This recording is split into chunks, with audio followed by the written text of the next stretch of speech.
Hello दोस्तों, आपने यह कहावत अवश्य सुनी होगी कि जिसकी लाठी उसी की भैंस। आइए इस वीडियो में हम जानते हैं कि यह कहावत आखिर कहाँ से ली गई है।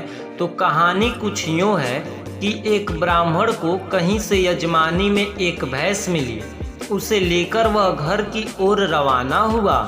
सुनसान रास्ते में वह पैदल ही चला जा रहा था। बीच रास्ते में उसे एक चोर मिला। उसके हाथ में मोटा डंडा था और शरीर से वह अच्छा तगड़ा था। उसने ब्राह्मण को देखते ही कहा, क्यों ब्राह्मण देवता, खूब दक्षिणा मिली लगती है, यह भैंस तो मेरे साथ जाएगी। ब्राह्मण ने झट से कहा, क्यों भाई? चोर बोला, क्यों क्या, जो कह दिया सो करो।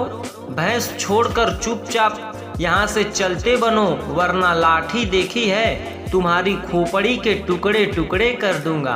अब तो ब्राह्मण का गला सूख गया।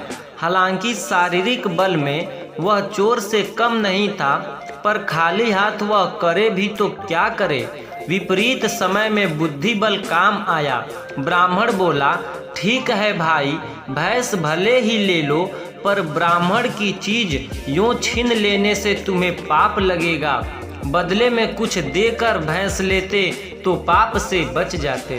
चोर बोला, यहाँ मेरे पास देने को धरा क्या है?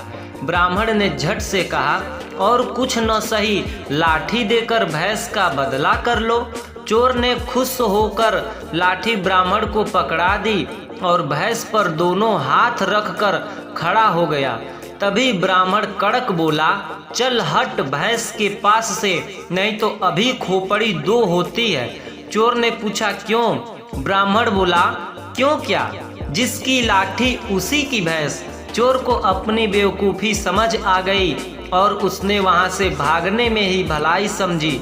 किसी ने सच ही कहा है कि जिसमें अक्ल है उसमें ताकत है। तो अब समझे आप सभी लोग कि यह कहावत कहाँ से शुरू हुई है, जिसकी लाठी उसी की भैंस। जय हिंद।